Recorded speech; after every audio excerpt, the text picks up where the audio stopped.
દિલ્હી વિધાનસભા ચૂંટણીનું કાઉન્ટિંગ થોડાક જ સમયમાં શરૂ થશે। આજે કોનો ઝંડો લહેરાશે તે એક સવાલ અત્યારે હાલ ઉપસ્થિત થઈ રહ્યો છે। આજે જાહેર થશે દિલ્હી વિધાનસભા ચૂંટણીનું પરિણામ। કોણ આપ કે પછી ભાજપ? બીજેપીની વાપસી 27 વર્ષ પછી બીજેપીની વાપસી થશે કે કેમ તે આજે નક્કી થશે। એક્ઝિટ પોલ મુજબ દિલ્હીમાં બીજેપી સરકાર બનાવી શકે છે તેવું હાલ બોલાઈ રહ્યું છે। 9 એક્ઝિટ પોલમાં બીજેપી અને 2 પોલમાં આપને બહુમતી મળી છે। આપને જણાવી દઈએ 70 વિધાનસભા બેઠકોનું પરિણામ આજે જાહેર થનાર છે। દિલ્હી વિધાનસભા ચૂંટણીના પરિણામો થોડાક જ સમયમાં આવવા લાગશે।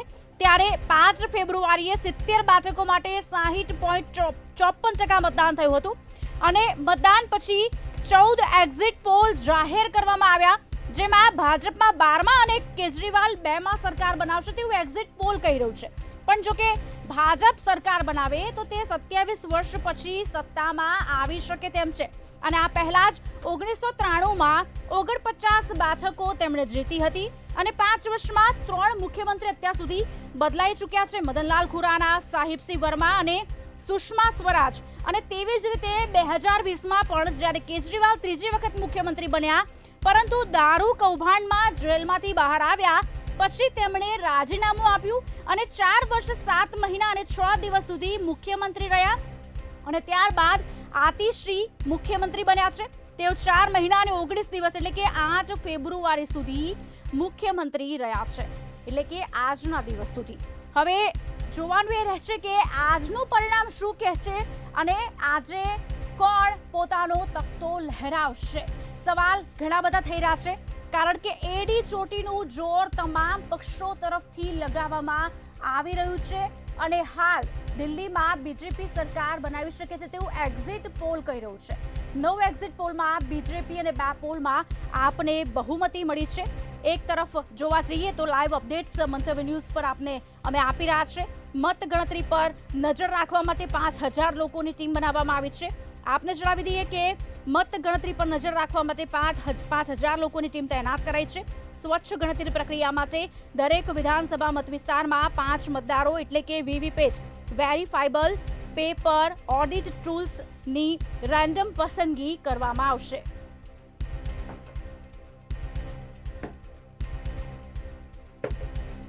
આપને જણાવી દઈએ જ્યારે એડી ચોટીનું જોર લગાવવામાં આવ્યું હતું, તમામ પક્ષ દ્વારા રેલી જનસભા સંબોધવામાં આવી હતી અને પોતાનો જે મત છે તે તેમને આપવા માટેની અપીલ પણ કરવામાં આવી હતી અને જીતશે તો શું કરશે તે પણ સાથે કહેવામાં આવ્યું હતું।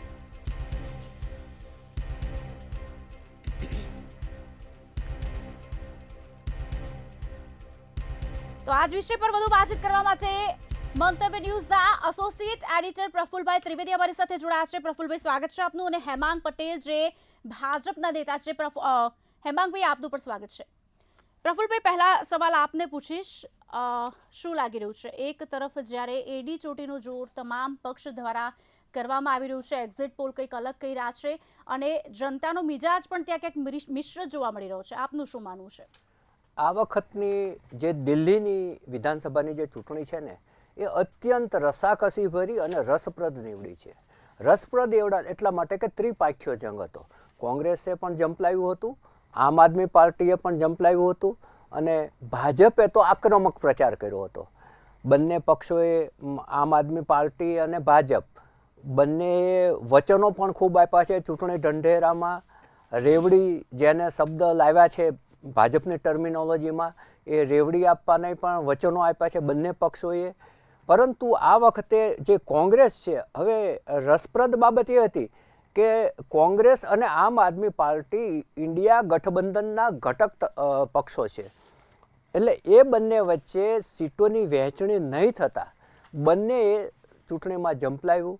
એને કારણે એક બાબત એ સપાટી ઉપર આવી ગઈ કે ભાજપ વિરોધી મતો હતા એ આમ આદમી પાર્ટી અને કોંગ્રેસ વચ્ચે વહેંચાઈ જશે, એટલે ભાજપનો રસ્તો એકદમ સરળ થઈ જવાનો છે। જે ભાજપ છે એ ફટાફટ નીકળી જાય એવી એક પરિસ્થિતિનું સર્જન થયું। તમામ એક્ઝિટ પોલ છે એમાં જે 13 જેટલા એક્ઝિટ પોલ છે એમાંથી 11 પોલની અંદર ભાજપને બહુમતીની ઘોષણા કરી દેવામાં આવી છે, જ્યારે બે જે છે એ કેજરીવાલને આગળ બતાવે છે. ત્યાંના લોકોની પણ ઉત્સુકતા છે. આ જે દિલ્હી છે એ દેશનું કેપિટલ છે, એટલે ત્યાં સત્તા હોવી એ અત્યંત મહત્ત્વનું છે. એટલા માટે તમામ પક્ષોએ છે એ પોતપોતાની રીતે આક્રમક પ્રચાર કર્યો છે. કોંગ્રેસે શરૂઆતમાં બહુ જ ધીમો પ્રચાર કર્યો હતો. આમ આદમી પાર્ટી એનો ઘટક તત્વ એની સાથી પક્ષ હોવાથી એને ખોટું ના લાગે એવી રીતે એણે એની ટીકા કરવાનું પણ અનેક જગ્યાએ ટાળ્યું હતું. પરંતુ છેલ્લા દિવસોમાં રાહુલ ગાંધી અને પ્રિયંકા ગાંધીએ એક આક્રમકતા એમના ભાષણોમાં અપનાવી હતી. પરંતુ એક્ઝિટ પોલના કહેવા પ્રમાણે 0 થી 3 બેઠકો કોંગ્રેસને મળે, એથી વધારે બેઠકો મળવાની સંભાવના નથી. તમે જુઓ કે 27 વર્ષથી ભાજપ છે એ દિલ્હીની અંદર સત્તાથી વેગળું રહ્યું છે. છેલ્લી 2 ટર્મથી આમ આદમી પાર્ટીની સરકાર છે એ પહેલાં કોંગ્રેસની શીલા દીક્ષિતની સરકાર હતી. એટલે ભાજપ છે એને સત્તાથી દૂર રહેવું પડ્યું છે અને આ વખતે એણે ખૂબ જ આક્રમક પ્રચાર કર્યો છે. હવે એમાં આમ આદમી પાર્ટીની લોકપ્રિયતા ખરેખર ઊંચી હતી શબ્દ એટલે વાપરું છું, ભૂતકાળ થઈ ગયો છે. પરંતુ લિકર પોલિસીની અંદર ભ્રષ્ટાચાર થયો છે એવા ભાજપે આક્ષેપો કર્યા અને એમના નેતાઓ જેલમાં પણ ગયા, મનીષ સિસોદિયા, કેજરીવાલ, અને છેલ્લે તો કેજરીવાલને રાજીનામું પણ આપવું પડ્યું અને આતિશી મુખ્યમંત્રી તરીકે આવ્યા. એટલે જે આમ આદમી પાર્ટીની જે સ્વચ્છ ઇમેજ હતી એને ખાસો ધક્કો પહોંચાડવામાં ભાજપને છે એ સફળતા મળી છે. હવે આખી જે બાબત એટલી બધી રસાકસીભરી બની ગઈ છે લિકર પોલિસીમાં કે એને કારણે જે આમ આદમી પાર્ટી છે એના મતોમાં કેટલો ઘટાડો થયો છે એ આવનારું પરિણામ કહેશે. કારણ કે જે આ જેલમાં ગયા, એમના પર આક્ષેપો થયા, એને લોકો ઉપર, લોકમાનસ ઉપર કેવી અસર થઈ છે. કારણ કે આમ આદમી પાર્ટી એવું માનતી હતી કે સહાનુભૂતિના મતો મળશે, પરંતુ એવું થયું છે કે નહીં એ પણ પરિણામમાં તમને જોવા મળશે. બીજું, લાંબા સમયથી એટલે 10 વર્ષથી ભાજપનું શાસન હોવાથી એન્ટી ઇન્કમ્બન્સી પણ પેદા થઈ હતી. કારણ કે લોકો છે એ જુદું શાસન માગતા હોય છે. એન્ટી ઇન્કમ્બન્સી કોઈ પણ શાસન લાંબુ ચાલે ત્યારે એની સામે પેદા થતી જ હોય છે. એ આમ આદમી પાર્ટી સામે પણ પેદા થઈ છે. હવે ગઈકાલે એક આખી સિચ્યુએશનની અંદર એક ડ્રામેટિક વસ્તુ ઉમેરાઈ કે ભાજપે ઓપરેશન લોટસ ચાલુ કરી દીધું છે. ચૂંટાયા પૂર્વે જ એમના પૂર્વ ધારાસભ્યો અને એમના જે ઉમેદવારો છે એમને 15 કરોડ અને મંત્રી પદ આપી અને ખરીદવાની જે છે એ ઓફર કરી છે એવા ફોન આવી રહ્યા છે એવો આક્ષેપ કર્યો. એસીબી છે, એન્ટી કરપ્શન બ્યુરો, ત્યાં સંજય સિંહ પહોંચ્યા. હવે એમાં સામસામે આક્ષેપો થયા છે. ભાજપે પણ આક્ષેપ કર્યા છે કે આ ખોટા આક્ષેપો છે ને એ માટે અમે એસીબીમાં ફરિયાદ કરીએ છીએ. અને આમ આદમી કહે છે કે ઓપરેશન લોટસ ચાલુ થઈ ગયું છે એટલે અમે ભાજપ સામે ફરિયાદ કરશે. અને આવા 16 જેટલા ઉમેદવારો છે એમને ફોડવાનો પ્રયત્ન કર્યો છે એવો કેજરીવાલે અને એમની પાર્ટીએ આક્ષેપ કર્યો છે. એટલે કાલે રાત દરમિયાન પરિણામ પૂર્વે આ ધમધમાટ ચાલ્યો હતો. આમ આદમી પાર્ટીનું કહેવું એવું છે કે અમારી બહુમતી આવી રહી છે માટે ભાજપ આ કરી રહ્યું છે. ભાજપના નેતાઓ એમ કહે છે કે હજુ ચૂંટાયા પૂર્વે કોઈ કઈ રીતે કોઈને ઓફર કરી શકે, એટલે આમ આદમી પાર્ટી ખોટી છે. એટલે કોણ સાચું ને કોણ ખોટું એ એસીબી અને એસીબીનું આખું જે અધિકારીઓની આખી એક ટુકડી છે એ કેજરીવાલના નિવાસસ્થાને પહોંચી હતી. અને આ રાત દરમિયાન દિલ્હીના લોકોએ, દિલ્હીના નાગરિકોએ આ ડ્રામા પણ જોયો અને આમ આદમી પાર્ટીની કેજરીવાલને ત્યાં સતત મિટિંગો થતી રહી. જી ચોક્કસથી અમારી સાથે કોંગ્રેસમાંથી મુકેશભાઈ પંચાલ પણ જોડાયા છે. મુકેશભાઈ, આપનું સ્વાગત છે.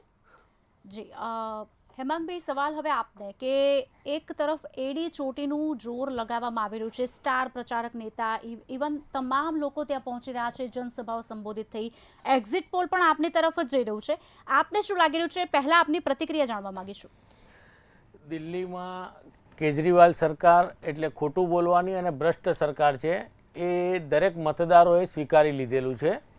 એટલે ભારતીય જનતા પાર્ટીની સરકાર 100% બનવા જઈ જ રહી છે અને 100% પૂર્ણ બહુમતીથી ભારતીય જનતા પાર્ટીની સરકાર બનશે. હવે કેજરીવાલે એના ટાઈમની અંદર જે કમ્પાઉન્ડો કર્યા, જે વિકાસના વાયદા કર્યા હતા એ દરેકમાં ખોટા પડ્યા છે. એમને રેશનનું કમ્પાઉન્ડ તમે જુઓ તો 4500 કરોડ, ટોટલ 4 કમ્પાઉન્ડો કરીને પૂરેપૂરા દિલ્હીનું બજેટ એમને પૂરું કર્યું છે.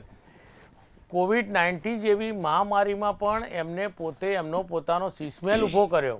હવે અને જ્યારે કોવિડમાં પ્રજા ત્રાહિત પોકારી રહી હતી ત્યારે એનું ધ્યાન આપ્યા વગર પોતાના શીશમેલમાં પૂરેપૂરું ધ્યાન આપ્યું. શીશમેલમાં ખૂબ મોટું કમ્પાઉન્ડ થયું અને ઘણી મોટી રકમો ચૂકવવામાં આવી. એમને જેટલા નર્મદા શુદ્ધિ માટેના જે 7000 કરોડનું બજેટ હતું એ બજેટ વાપરવાની વાત કરી, પરંતુ એ બજેટ બીજા રસ્તે વપરાઈ ગયું ને એનું પણ ખૂબ મોટું કમ્પાઉન્ડ કર્યું છે. પ્રજાએ કોઈ વિકાસ જોયો નથી. ઝૂંપડપટ્ટીમાં રહેતા લોકો જેને પાકા મકાનના વાયદા કર્યા હતા એ કોઈ મકાનો પૂરા નથી કર્યા.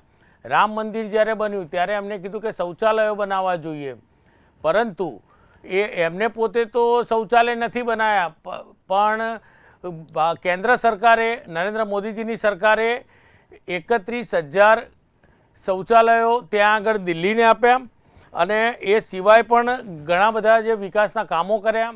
અને જે અત્યારે દિલ્હીનો વિકાસ જોઈ રહ્યા છો એ ફક્ત કેન્દ્ર સરકારને જ આભારી છે. એટલે જે પ્રજા ત્રાહિમાન થઈ ગઈ હતી, ત્રાહિમાન પોકારી ગઈ હતી, એના હિસાબે કંટાળીને અને લોકોએ ભારતીય જનતા પાર્ટીને સ્વીકારશે અને આ વખતે સ્પષ્ટ અને જંગી બહુમતીથી ભારતીય જનતા પાર્ટી વિજયી થશે. ચોક્કસથી કોંગ્રેસની તરફ જઈશું અને મુકેશભાઈ આપને સવાલ પૂછીશ કે પીએમનું જે ભાષણ હતું ને તેમાં ઘણા આરોપો મૂકવામાં આવ્યા છે અને તેમણે સવાલ પણ એ જ પૂછ્યા છે કે કોંગ્રેસ અને આપ જે છે તેણે ભેગું મળીને છે ને 25 વર્ષમાં તમારી 2 પેઢીઓને બરબાદ કરી નાખી છે તેવા શબ્દોનો ઉપયોગ થયો હતો. આ વિષય પર આપનું કંઈ કહેવું છે ને? એક તરફ જ્યારે ભાજપમાંથી એવું કહેવામાં આવી રહ્યું છે કે આપ હોય કે કોંગ્રેસ હોય તેમણે કશું કામ દિલ્હીમાં ખાસ કર્યું નથી. દિલ્હીની જનતા અને દેશની જનતા એ જાણે જ છે કોણે શું કામ કર્યું છે. અને જે કોઈ સરકારો આવતી હોય એ દરેક સરકારોના એ રાજ્યમાં કામ કરવાનો ફાળો હોય છે. કોઈકનો ઓછો હોય, કોઈનો વધારે હોય, પણ કામ ન કરે એવું ના હોય. પણ કેન પ્રકારે આપણા લોકલાડીલા પ્રધાનમંત્રી ગુજરાતથી જે ગયા છે એમને એમના સિવાય કોઈનો વિકાસ દેખાતો જ નથી. તો હવે એમાં તો એમની દ્રષ્ટિ જેવી છે તો એમાં તો આપણે એમને કંઈ કહી શકતા નથી. બાકી તમે માનો કે દિલ્હીની અંદર જે વિકાસ જે કેજરીવાલ પણ સરકાર ઉપરમાં બેઠા એ પહેલાં એ આખી તૈયાર ગાદી ઉપર બેઠા હતા. અને જે શીલા દીક્ષિતજીએ જે 10 વર્ષમાં જે દિલ્હીનો વિકાસ કર્યો, આખી દિલ્હીની કાયા પલટ કરી હતી. કે જે રીતે ત્યાં ટ્રાફિક જામના પ્રશ્નો હતા, જે રીતે ત્યાં ઝુગ્ગી ઝોપડીઓના પ્રશ્નો હતા, જે રીતે મેટ્રો રેલ નાખવામાં આવી અને યમુના નદીની સફાઈ. ચૂંટણીમાં પોતાનું ખાતું કેમ નથી ખોલી શકી? આપ જે પ્રમાણે કહી રહ્યા છો કે કોંગ્રેસે આ કામ કર્યું છે તો કોંગ્રેસ 2 ચૂંટણીથી ખાતું કેમ નથી ખોલી શકી? એ તમારી વાત ખૂબ સાચી છે. એ વાતને લઈને કોંગ્રેસ પક્ષ પણ દુવિધામાં છે કે આટલા કામો કરવા સારા કે જુઠ્ઠાણા વચન આપીને જીતી જવું સારું. આ બેમાં કેમ ફરક દેખાય છે? કારણ કે એક તરફ કામની ભરમાર સામે દેખાતી હોય અને બીજી તરફ પાર્ટીની હાર થતી હોય તો પાર્ટી પોતે પણ વિચારો, અમે પોતે પણ વિચારીએ છીએ કે કેમ આવું થઈ શકે. તો પછી એનો મતલબ એવો કે ઠાલા વચનો જ આપવા, ચૂંટણી વખતે સારા વચન આપવા, મત લઈ લેવા, પછી કશું 5 વર્ષ કરવાનું નહીં. આ પરિસ્થિતિની જો નિર્માણ હોય દેશની અંદર તો મને એમ થાય છે વિકાસનો કોઈ પર્યાય જ નહીં રહે.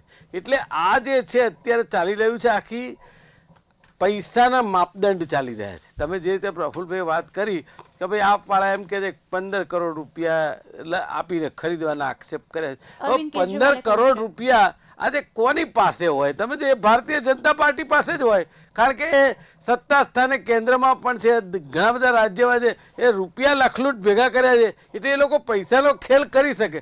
પણ એ પૈસાના ખેલથી કદી ક્યારેય રાજકીય ગતિવિધિ ન ચલાવી શકાય, સરકાર ન ચલાવી શકાય, પ્રજાનું હિત કદી કોઈ સમજી ન શકે. એટલા માટે જે પૈસા માટે જ રાજકારણમાં આવ્યા હોય એ પ્રજાનું હિત ક્યારેય ન સમજે.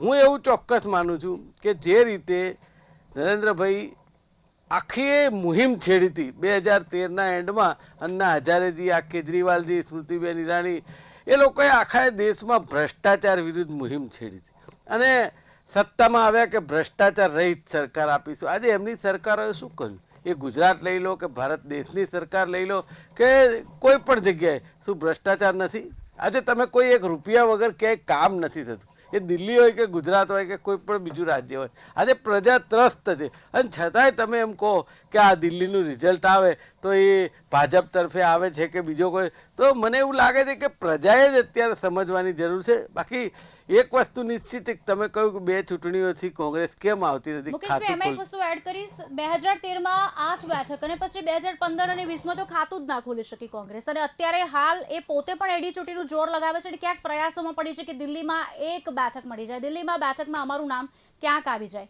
એવું તો તમને કોઈ કહી ગયું હોય તો ખબર નહીં, મને એવી ખબર નથી. 1 બેઠક માટે એડી ચોટીનું જોર લગાવે, એ તો સરકાર બનાવવા માટે જ લગાવે ને. એટલે એવા કયાસો કરવા બહુ અગત્યનું નથી. પણ મૂળ વાત એવી છે કે લોકશાહીની અંદર જીતી જવું, બહુમતી લઈ લેવી અને સરકાર જ બનાવી દેવી એ એક પર્યાય નથી.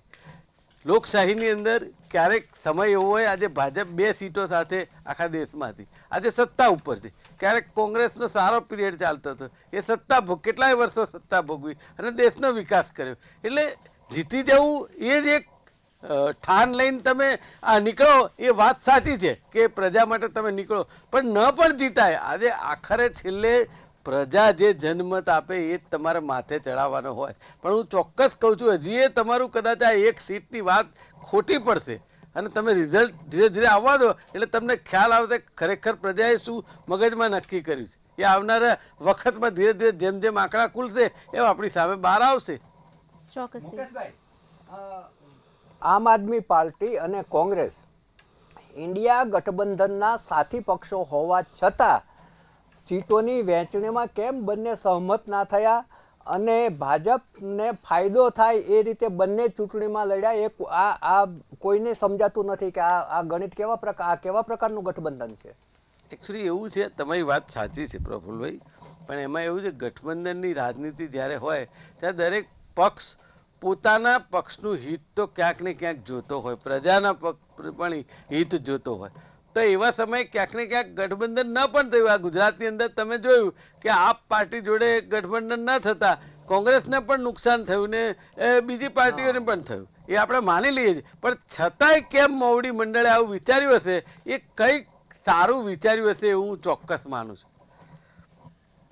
હેમાંગભાઈ, શું કહેવું છે આપનું? 70 ઉમેદવારોનું હોર્સ ટ્રેડિંગનો આરોપ ભાજપ પર લાગે છે. જો કે હોર્સ ટ્રેડિંગ કંઈ નવી વસ્તુ નથી. આ પહેલા ઘણી વખત કોઈ પણ વિધાનસભા હોય, ગુજરાતની હોય, એમાં પણ હોર્સ ટ્રેડિંગની વાત થઈ ચૂકી છે, આરોપ લાગી ચૂક્યા છે અને ક્યાંક એ લોકોને બહાર, ગુજરાતની બહાર પણ ક્યાંક મોકલી દેવામાં આવ્યા છે. એવી વાતો પણ ઘણી વખત ભૂતકાળમાં સામે આવી છે અને આપે પણ જોઈ છે. આ વિષય પર આપનું શું કહેવું છે? કેજરીવાલ સરકારે જે આરોપ લગાવ્યા એ તદ્દન બિલકુલ ખોટા અને પાયાવિહોણા છે. કારણ કે કાલે એમને જ્યારે એસીબી ત્યાં તપાસ કરવા ગઈ ત્યારે એમને કોઈપણ પ્રકારનો સહકાર આપ્યો નથી અને એ પોતે બિલકુલ જુઠ્ઠાણું ફેલાયું છે એ એમને સ્વીકાર્યું છે. એમની જોડે કોઈપણ પ્રકારના પ્રૂફ નથી, તદ્દન ખોટું બોલી રહ્યા હતા. એટલે એમને પોતાને પણ ડર છે કે હવે આની તપાસ, ઉલટ તપાસ થશે તો ઉલટ તપાસમાં એમની ઉપર પણ કાર્યવાહી થાય એવી પરિસ્થિતિ છે. હવે હારની બીકે આજે કેજરીવાલ ગમે તેવા સ્ટેટમેન્ટ આપી રહ્યા છે. બાકી ભારતીય જનતા પાર્ટીએ અને જે ઉમેદવારોને ટિકિટ જ નથી આપી એને શેના માટે ભારતીય જનતા પાર્ટી કોઈ રીતે મદદ કરવાનું વિચારે? એટલે ભારતીય જનતા પાર્ટીમાંથી કોઈએ કોઈ ફોન નથી કર્યા, આવા કોઈ સ્ટેટમેન્ટ નથી. તદ્દન પાયાવિહોણી અને ખોટી અને જે પ્રમાણે એમને જુઠ્ઠું બોલવાની ટેવ છે એ પ્રમાણેની વાત હતી. પરંતુ આ જે તપાસ થઈ એ તપાસમાં દૂધનું દૂધ ને પાણીનું પાણી થશે અને જે બી ખોટો સાબિત થશે એની સામે એક્શન બી લેવામાં આવશે. બીજા નંબરે કે આ ગમંડિયા ગઠબંધનની જે વાત હતી કે એ લોકો પરંતુ કેજરીવાલ સરકારે રાહુલ ગાંધીને કશું જ પૂછ્યું નથી, કોઈ પણ જગ્યાએ ગણ્યા નથી. એમને પોતે પોતાની 70 સીટો ડિક્લેર કરી દીધી અને પછી રાહુલ ગાંધીને પોતાનું સ્થાન રાખવા માટે, પોતાની કંઈક મહત્ત્વ બતાવવા માટે નાની મોટી સીટો આપવી પડી છે. કોંગ્રેસને એક પણ સીટો આમાં મળતી નથી, એ સનાતન સત્ય છે. એટલે જે એમને કોંગ્રેસની ગણતરી હતી કે રાહુલ ગાંધી અને જ્યાં સુધી એમનું શિષ્ટ નેતૃત્વ બદલાશે નહીં, રાહુલ ગાંધી જ્યાં સુધી સત્તાનો દોર સંભાળશે ત્યાં સુધી આ પરિસ્થિતિ રહેવાની છે. એક જગ્યાએથી સંપૂર્ણપણે કોંગ્રેસની આ જ પરિસ્થિતિ આવશે. કારણ કે રાહુલ ગાંધી દરેક વ્યક્તિ જાણે છે કે એ ફક્ત ને ફક્ત દેશ વિરોધી વાતો કરે છે. એમને આજ સુધી દેશના હિતની કોઈ પણ વાત કરી નથી. એના હિસાબે ભારતીય જનતા પાર્ટીને કેજરીવાલ આ વખત નહીં રહે અને વિરોધ જે ગમંડિયા ગઠબંધનની અંદર જોડાયેલા તમામ સભ્યોના વિચારધારા તમે જોઈ શકો છો કે કેવી વિચારધારા છે જે આપણા મતદારો અને આપણી પ્રજા સ્વીકારતી નથી. અને આ જે પરિણામ આવશે એને ઉપર જ આવશે. અને ભારતીય જનતા પાર્ટી સંપૂર્ણપણે બહુમતીથી પોતાની સરકાર બનાવવા જઈ રહી છે, બનાવશે. અને આવનાર મુખ્યમંત્રી અને આવનાર સરકાર દિલ્હીનો સારામાં સારો વિકાસ કરશે. ચોક્કસથી એક સમાચાર મળી રહ્યા છે વલણમાં ભાજપ જોવા મળી રહ્યું છે. આપને જણાવી દે 13 અને આપ 4 બેઠકથી આગળ જોવા મળી રહ્યું છે. ભાજપ 13 બેઠકથી આગળ જોવા મળી રહ્યું છે, ત્યારે આપ 4 બેઠકથી આગળ જોવા મળી રહ્યું છે. દિલ્હી વિધાનસભા ચૂંટણીની મતગણતરી શરૂ થઈ ચૂકી છે. સૌ પ્રથમ બેલેટ પેપરથી મતગણતરીની શરૂઆત થઈ ચૂકી છે. આર.કે. પુરમ, રોહિણી અને પટપટગંજ પર ભાજપ આગળ જોવા મળી રહ્યું છે. ત્રિનગર, બાબરપુરથી આપ આગળ જોવા મળી રહ્યું છે. આપને જણાવી દઈએ ત્યારે નવી દિલ્હી બેઠકથી કેજરીવાલ પાછળ જોવા મળી રહ્યા છે. કાલકાજી બેઠકથી આતિશી પાછળ જોવા મળી રહ્યા છે. દિલ્હી વિધાનસભા ચૂંટણીની મતગણતરી શરૂ થઈ ચૂકી છે. જંગમપુરાથી મનીષ સિસોદિયા પાછળ જોવા મળી રહ્યા છે. આર.કે. પુરમ, રોહિણી અને પટપટગંજ પર ભાજપ આગળ જોવા મળી રહ્યું છે. સૌપ્રથમ બેલેટ પેપરથી ગણતરીની શરૂઆત કરવામાં આવી છે. ત્રિનગર, બાબરપુરથી આપ આગળ જોવા મળી રહ્યું છે. હેમાંગભાઈ, હવે શું કહેવું છે? આ જે રીતે પોલ્સ બહાર આવી રહ્યા છે, મતગણતરી શરૂ થઈ ચૂકી છે, આપનું શું કહેવું છે? હવે 100% અમને તો પૂરો વિશ્વાસ છે. પ્રજાનો જનમત ભારતીય જનતા પાર્ટી સાથે જ છે. અને આ વખતે જુઠ્ઠું ફેલાવનાર, જુઠ્ઠું બોલનાર કેજરીવાલની સરકાર જવાની છે, ભ્રષ્ટ સરકાર જવાની છે. અને લોકોને વિકાસની રાહ અને વિકાસનો નવો માર્ગ મળવાનો છે. દિલ્હીનો ખૂબ સારો વિકાસ થવાનો છે. હવે અને દરેક જાણે છે કે જે વ્યક્તિ આપણામાં તો સંસ્કૃતિમાં છે કે ગુરુદેવો નમઃ, બ્રહ્મા વિષ્ણુ મહેશની જગ્યાએ ગુરુને ગણેલા છે, માતા પિતાની જગ્યાએ ગુરુને ગણેલા છે, એ ગુરુને હાંસિયામાં નાખી દીધા. જે માણસે કીધું હતું કે હું પોતે વીઆઈપી કલ્ચર નહીં વાપરું, હું પોતે ભ્રષ્ટાચારથી દૂર રહીશ, હું પોતે સરકારી બંગલો નહીં વાપરું, એની જગ્યાએ પોતે શીશમહેલો બનાવ્યા. જેને યમુના નદીનું ચોખ્ખું કરવાની, યમુના નદીને શુદ્ધ કરવાની વાતો કરી હતી, એને 7,000 કરોડનું કમ્પાઉન્ડ કર્યું. એટલે આનાથી મોટું શું હોય? દિલ્હીની પ્રજા જે કચરાના ઢગલા છે, એ તમે કચરાના ઢગલા બી જુઓ કે સમયાંતરે 8-8 મીટર વધે છે, નાના મોટા નહીં. એટલે કચરાનો, એ ઝૂંપડપટ્ટીનો, ટ્રાફિકની સમસ્યા, પોલ્યુશનની સમસ્યા, આ બધાથી દિલ્હીની પ્રજા આખા ભારત દેશની અંદર સૌથી વધારે તક અને સૌથી ખરાબ પરિસ્થિતિ વાયરોના ગૂંચડા, કે જેમાં 26 વર્ષનો યુવકનું પણ મૃત્યુ થયું હતું. અને વાયરના ગૂંચડાથી બી પ્રજા ત્રાહિમામ થઈ ગયેલી છે. એટલે આ વખતે સંપૂર્ણપણે જાકારો આપ્યો હતો. 2 વખત જોયું કે ભાઈ આમની જૂઠી વાતમાં, ખોટી વાતમાં આવી ગઈ હતી. અને એમની જોડે બીજો કોઈ વિકલ્પ નહોતો. આની પહેલાં એમને કોંગ્રેસનો બી અનુભવ કરેલો છે. અને વિકાસ તો એમને જોયું કે ભારતીય જનતા પાર્ટી સિવાય, નરેન્દ્ર મોદીજીની સરકાર સિવાય વિકાસ શક્ય નથી. એટલા માટે લોકોએ ખોબે ને દિલથી ભારતીય જનતા પાર્ટીને મત આપી અને આ વખતે જંગી બહુમતીથી વિજય બનાવશે, એ હકીકત છે. હેમાંગભાઈ, દર વખતે વિકાસ અને એક તરફ ખેડૂત વર્સિસ વિકાસ, આ ઘણા વર્ષોથી અમે સાંભળતા આવ્યા છે, લોકો પણ સાંભળી રહ્યું છે, પણ આ વિકાસ ક્યાં સુધી? એટલે આ મેનિફેસ્ટો ક્યાં સુધી આગળ વધી શકે તેમ છે? શું લાગી રહ્યું છે આપને? ભારતીય જનતા પાર્ટીનો પર્યાય એટલે વિકાસ. અને એ તમે પણ જોઈ રહ્યા છો કે કેટલા કિલોમીટરના રોડ બન્યા, કેટલા એરપોર્ટો નવા બન્યા, કેટલી હોસ્પિટલો બની, કેટલી નવી કોલેજો બની, કેટલી મેડિકલની સીટોમાં વધારો થયો. એટલે આ બધી વસ્તુ સામાન્ય માણસની આંખે વળગી શકે એવી વસ્તુ છે. ભારતીય જનતા પાર્ટી જ્યારે મેનિફેસ્ટોની અંદર કોઈ પણ પ્રકારના વાયદા કરે છે, એ ખાલી બીજાની જેમ વાયદા નથી હોતા, એ પૂરું કરવાની ગેરંટી હોય છે. અને એ બી નક્કી કરેલા સમયની અંદર. અને ભારતીય જનતા પાર્ટી એ કાર્ય પૂરું કરવા માટે એડી ચોટીનું જોર લગાવે છે. એટલે ભારતીય જનતા પાર્ટીમાં, અને જ્યારે નરેન્દ્ર મોદીજી અને કોઈપણ ભારતીય જનતા પાર્ટીના નેતાઓ જ્યારે કોઈ પણ વચનો આપે છે, ત્યારે પ્રજાને વિશ્વાસ હોય છે કે આ વચનો 100% પૂર્ણ થશે. અને આજનું જે રિઝલ્ટ છે, આજની જે બહુમતી આવશે, અને અત્યાર સુધી જે આપણા દેશમાં પણ જ્યાં જ્યાં બહુમતી મળી છે અને જે રીતે સરકાર બની રહી છે અને જે સરકારો ચાલી રહી છે, એ દરેક સરકાર એ ભારતીય જનતા પાર્ટીના વિકાસનો પર્યાય જ છે. ભારતીય જનતા પાર્ટીનો બીજો નામ જ વિકાસ છે.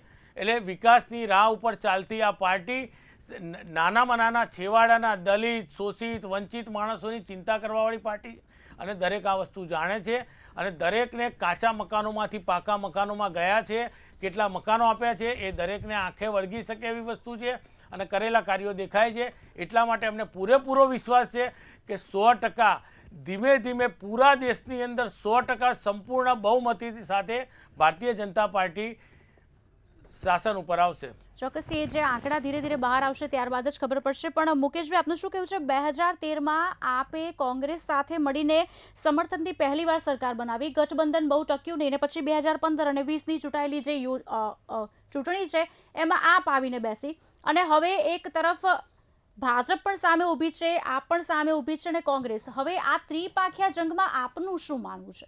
ત્રિપાખિયા જંગની અંદર જે કોંગ્રેસ પક્ષે મહેનત કરી છે એનું પરિણામ કંઈક ને કંઈક આવવાનું જ છે. એવું નથી કે અત્યારે શરૂઆતી રુઝાનમાં આપણે હરિયાણામાં જોતા હતા કોંગ્રેસની સરકાર બનતી હતી અને 4 કલાક પછી એવું થયું કે આખી બાજી પલટી ગઈ. એટલે એવું અત્યારથી કોઈ અનુમાન કરવું બહુ યોગ્ય નથી. અને ભારતીય જનતા પાર્ટીના લોકો રાહુલ ગાંધીને ક્યાં રાખવા, નેતાઓને ક્યાં રાખવા, શીર્ષ નેતૃત્વ શું કરવું એની સલાહો કોઈને ના આપે તો વધારે સારું. તમારા જે નેતાઓ છે, જે આજે ગુજરાતની અંદર આપણે અમરેલીની અંદર જે ભારતીય જનતા પાર્ટીને ઢાંકણી પણ પાણી લઈને ડૂબી મરવાનો વારો આવે છે, એ બાબતે આપણે વિચાર નથી કરતા. અને તમે એક બાજુ વિકાસ વિકાસ વિકાસ, તમે બેન દીકરીઓ અત્યારે સુરક્ષિત નથી ગુજરાતમાં. જે ગુજરાત મોડલ લઈને તમે બહાર જાઓ છો, કઈ રીતે તમે આટલી બધી વાત કરી શકો? તમે વિકાસની વાત કરો, અસલી નકલીની ગુજરાતમાં ભરમાર છે, આખા દેશમાં છે કે તમારે પનીર ખાવું કે ના ખાવું એ સવાલ છે, દૂધ કયું ખાવું કે ના ખાવું એ સવાલ છે. અસલી નકલી મામલતદાર કચેરીઓ, નકલી કલેક્ટરો, નકલી ડીવાયએસપી, નકલી આખા યુનિટ ઊભા થઈ જાય છે, નકલી ડૉક્ટરો ઊભા થઈ જાય છે. આ જે છે એ બધું ભારતીય જનતા પાર્ટીની સરકારમાં છે. અને એટલા માટે છે કે ભારતીય જનતા પાર્ટીના મળતિયાઓ સાથે રહી અને કામ ચલાવી રહ્યા છે, એટલા માટે ચાલે. બાકી જો સરકાર એક વસ્તુ આવી પકડાતી હોય, 365 દિવસના અધિકારીઓ હોય, જે પ્રજાના ટેક્સના પૈસાથી પગાર લેતા હોય, શેના માટે કામ નથી કરતા? કેમ સરકાર કામ નથી કરાવતી? ત્યાં ક્યાં તમને કોઈ રોકવા આવે છે? બહુમતીથી ગુજરાતમાં સરકાર છે, 156 સીટો આપી છે ગુજરાતની જનતાએ, છતાંય કરતા નથી. અને બીજી જગ્યાએ વિકાસની વાત કરો છો. તમે પહેલાં તમારું ઘરની અંદર જે અત્યારે હાલ ચાલી રહ્યું છે એ તો કરો. દિલ્હીની અંદર તો અત્યારે 10 વર્ષથી આપની સરકાર. કહું છું કે આજે ગુજરાતની ચિંતા તો તમે પછી વાત કરજો, હું તમને કહું. હમણાં તમે વાત કરી, આજે દિલ્હીની વાત ચાલી રહી છે. અરે ભાઈ, દિલ્હી ઉપર જાઓ કે દિલ્હીમાં આપણી પરિસ્થિતિ શું છે અને એનું કારણ શું છે. આપ અત્યારે દિલ્હીની ચિંતા કરો, કારણ કે આજે બહુ ખૂબ મહત્વનો દિવસ છે. આપણે ક્યાં ના પાડી? મહત્વનો નથી, એવું કોઈ કહેતું જ નથી. એટલે આપ દિલ્હીની ચિંતા કરો કે દિલ્હીમાં તમારી પરિસ્થિતિ આવી કેમ બની અને કેમ બનવા જઈ રહી છે, એની પાછળનું મનોમંથન કરો. તમે આજે કરવાની એની જરૂર છે તમારે. હેમંતભાઈ, એક સવાલ પૂછીશ આપને, પણ હાલ અત્યારે ચર્ચાનો દોર યથાવત રાખીશું. સમય એક વિરામનો છે, લઈશું એક વિરામ, ત્યારબાદ પરત ફરીશું અને ચર્ચાનો દોર આગળ વધારીશું. Welcome back. 70 બેઠક માટે 60.54% મતદાન થયું હતું. આજે જ્યારે દિલ્હીમાં ભાજપ 22 અને આપ 10 બેઠક પર આગળ બોલાઈ રહ્યું છે, લક્ષ્મીનગર બેઠક પર ભાજપના ઉમેદવાર આગળ બોલાઈ રહ્યા છે, ત્યારે બીજી તરફ શકુર બસ્તી બેઠક પર આપના ઉમેદવાર આગળ બોલાઈ રહ્યા છે. આપને જણાવી દઈએ, નવી દિલ્હી બેઠકથી કેજરીવાલ પાછળ બોલાઈ રહ્યા છે. એક તરફ આજે જ્યારે ધીરે ધીરે પોલ્સ બહાર આવી રહ્યા છે, મતગણતરી બહાર આવી રહી છે, ત્યારે કાલકાજી બેઠક પરથી આતિશી પાછળ જોવા મળી રહ્યા છે. આપને જણાવી દઈએ સમાચાર લાઈવ અપડેટ્સ આપને આપી રહ્યું છે મંતવ્ય ન્યૂઝ. દિલ્હીમાં ભાજપ 22 અને આપ 10 બેઠક પર આગળ જોવા મળી રહ્યું છે. લક્ષ્મીનગર બેઠક પર ભાજપના ઉમેદવાર આગળ જોવા મળી રહ્યા છે. સમાચાર શકુર બસ્તી પર બેઠક પર આપના ઉમેદવાર આગળ જોવા મળી રહ્યા છે. દિલ્હી વિધાનસભા ચૂંટણીની મતગણતરી શરૂ થઈ ચૂકી છે. સૌપ્રથમ બેલેટથી ગણતરી કરવામાં આવી રહી છે અને ટ્રેન્ડ અત્યારે હાલ સામે આવી રહ્યા છે. એક બાદ એક તમામ અપડેટ્સ અમે આપના સુધી પહોંચાડી રહ્યા છે. કરાવલ નગર બેઠક પરથી ભાજપના કપિલ શર્મા આગળ જોવા મળી રહ્યા છે. બીજવાસન બેઠક પરથી ભાજપના કૈલાશ ગેહલોત આગળ જોવા મળી રહ્યા છે. લક્ષ્મીનગર બેઠક પરથી ભાજપ આગળ જોવા મળી રહ્યું છે. બદરપુર બેઠક પરથી ભાજપના નારાયણ દત્ત શર્મા આગળ જોવા મળી રહ્યા છે. રોહિણીના ભાજપના બિજેન્દ્ર ગુપ્તા આગળ જોવા મળી રહ્યા છે. ચાંદની ચોકથી ભાજપના સતીશ જૈન આગળ જોવા મળી રહ્યા છે અને દિલ્હી કેન્ટથી ભુવન તંવર આગળ જોવા મળી રહ્યા છે. એક તરફ જ્યારે શરૂઆત થઈ ચૂકી છે ગણતરીની, ત્યારબાદ એક બાદ એક નિવેદન પણ આવી રહ્યા છે અને આતિશીનું નિવેદન એવું આવ્યું છે કે કેજરીવાલ ચોથી વાર સીએમ બનશે. થોડા સમય પહેલા જ આ નિવેદન આવ્યું છે અને કાલકાજીથી આપ ઉમેદવાર આતિશીએ કહ્યું છે કે આ કોઈ સામાન્ય ચૂંટણી નથી, આ સારા અને ખરાબ વચ્ચેની લડાઈ છે. દિલ્હીના લોકો આપ અને કેજરીવાલ સાથે ઊભા છે અને કેજરીવાલ ચોથી વખત મુખ્યમંત્રી બનશે તેવી આશા વ્યક્ત કરી હતી. પણ એક તરફ જે આશા વ્યક્ત કરવી, વિશ્વાસ વ્યક્ત કરવો અને જે ચૂંટણીની મતગણતરી ધીરે ધીરે બેઠક ઉપરથી સામે આવી રહી છે તે કંઈક અલગ જ દિશામાં જઈ રહી છે. એક્ઝિટ પોલ પણ કંઈક અલગ જ દિશામાં જઈ રહ્યા હતા. એટલે અત્યારથી કંઈ કહેવું તે ખૂબ જ મુશ્કેલ કહી શકાય. ત્યારે અલકા લાંબાએ પણ આતિશી સીએમ બન્યા પછી કોઈ કામ કર્યું નથી તેવું પણ એક તરફ નિવેદન આવી રહ્યું હતું અને એક તરફ શીલા દીક્ષિતની જે દીકરીએ છે તેમણે કહ્યું હતું કે સેન્ટ્રલ દિલ્હી વિધાનસભામાં 10 વર્ષથી સીએમ ગયા જ નથી. એટલે નિવેદન ચોક્કસથી એક તરફથી આવી રહ્યા છે. દરેક પક્ષ પોતાનું એડી ચોટીનું જોર લગાવી રહ્યું છે અને દિલ્હીની જે બેઠક છે, બેઠકો જેટલી પણ છે તે પોતાની તરફ લેવાની કોશિશમાં પહેલેથી જ લાગી ચૂક્યા છે. સ્ટાર પ્રચારક તમામ દિલ્હીમાં પહોંચી ચૂક્યા હતા. પણ એક તરફ જોવા જેવી વાત છે કે કેન્દ્રમાં જ્યારે ભાજપ છે ત્યારે દિલ્હીમાં આપ હતું, ત્યારબાદ ઘણા કોન્ટ્રોવર્સી પણ થઈ છે, કોન્સ્પિરસી પણ કરવામાં આવી છે તેવા આરોપો પણ મૂકવામાં આવ્યા હતા. ત્યારે એક તરફ મતગણતરીની શરૂઆત થઈ ચૂકી છે. મોતીનગરથી ભાજપના સતીશ ખુરાના આગળ છે, શકુર બસ્તીથી આપ ઉમેદવાર સત્યેન્દ્ર જૈન આગળ છે, ત્યારે રાજૌરી ગાર્ડનથી ભાજપના મનજિંદરસિંહ સિરસા આગળ જોવા મળી રહ્યા છે અને મતગણતરીના આ પ્રારંભિક વલણો અમે આપના સુધી પહોંચાડી રહ્યા છે. પેનલ અત્યારે હાલ સ્ટુડિયોમાં ઉપસ્થિત છે, સીધી તેમની સાથે ચર્ચા કરીશું. પ્રફુલભાઈ, એક તરફ જ્યારે શરૂ થઈ ચૂકી છે ગણતરી, મતગણતરીના પ્રારંભિક વલણો પણ સામે આવી રહ્યા છે, જ્યારે કેન્દ્રમાં ભાજપની સરકાર છે, બીજેપી છે, દિલ્હીમાં આપ હતું, આપની સરકાર હતી, ત્યારે એક ચોક્કસથી જે ઘટનાઓ ઘટી હતી તેમાં આરોપ મૂકવામાં આવ્યા હતા, કહેવામાં આવ્યું હતું કે કોન્સ્પિરસી પણ કરવામાં આવી રહી છે અને અત્યારે જ્યારે રુઝાન સામે આવી રહ્યા છે તે કંઈક અલગ જ દિશામાં જઈ રહ્યા છે. આપનું પહેલા પ્રતિક્રિયા લઈશું કે આપ શું કહેવા માંગો છો આ વિષય પર? રુઝાન જે છે ને એ જે એક્ઝિટ પોલ હતા એની દિશામાં ચોક્કસપણે જઈ રહ્યા છે. આમ તો આ પાસેરામાં પહેલી પૂણી છે, આ એક ગુજરાતી કહેવત છે, પરંતુ પૂણી એટલે રૂની એક વાટ, પરંતુ એના પરથી તમે રૂની ક્વોલિટી ચોક્કસ સમજી શકો. એમ આ જે આંકડા આવ્યા છે એ ભલે એકદમ પ્રારંભિક છે, પરંતુ એ ચોક્કસ દિશામાં જઈ રહ્યા છે એ તો આપણને દેખાઈ રહ્યું છે. તમે જુઓ કે 22 બેઠક ઉપર ભાજપ આગળ છે ને 10 બેઠકો ઉપર આમ આદમી પાર્ટી છે. એકદમ પ્રારંભિક છે, આમાં આપણે કશું જ અત્યારે એના પર ભવિષ્યવાણી ના કરી શકીએ, પરંતુ અત્યારે ભાજપ આગળ દેખાઈ રહ્યું છે. એટલું જ નહીં, કેજરીવાલ, આતિશી અને મનીષ સિસોદિયા જે આમ આદમી પાર્ટીના શીર્ષ નેતાઓ છે એ પણ પાછળ છે. એ ઘણું બધું કહી જાય છે. આગળ જતાં પરિણામ કઈ દિશામાં ફંટાશે કે કેવા વળાંકો આવશે એ તો જેમ જેમ પેટીઓ ખુલશે, જેમ જેમ ઈવીએમ ખુલશે એમ એમ આપણને ખબર પડશે. પરંતુ અત્યારે જે એક્ઝિટ પોલ હતા એની દિશામાં જઈ રહ્યું હોય એવું ચોક્કસ આપણને લાગે છે. બીજું, આતિશી કહે છે કે આ સારા અને ખરાબ વચ્ચેની પસંદગી છે. તો સારું કોણ અને ખરાબ કોણ? તો પોતે સારા છે સર્ટિફિકેટ પોતે જ પોતાની જાતને આપવાનું અને ભાજપ ખરાબ છે એ સર્ટિફિકેટ એમણે જ આપવાનું. ખરેખર સારું કોણ ને ખરાબ કોને પ્રજાને નક્કી કરવા દો ને, મતદાર નક્કી કરશે. મતદાર એના બુદ્ધિમત્તા પ્રમાણે નક્કી કરવાનો છે કે આ જે 3 પક્ષો લડી રહ્યા છે, આમ આદમી પાર્ટી લડી રહી છે, ભારતીય જનતા પાર્ટી લડી, કોંગ્રેસ લડી રહી છે, આમાંથી સારું કોણ અને ખરાબ કોણ એ તો પ્રજા નક્કી કરવાની છે, મતદારો નક્કી કરવાના છે. પરંતુ આ વખતની ચૂંટણી છે એ બહુ જ રસપ્રદ રહી છે છેક સુધી, શરૂઆતથી જ તે. એમાં તમે જુઓ કે મધ્યમ વર્ગ છે, મધ્યમ વર્ગ જ્યાં રહે છે એવા વિસ્તારોમાં મતદાન વધારે થયું છે.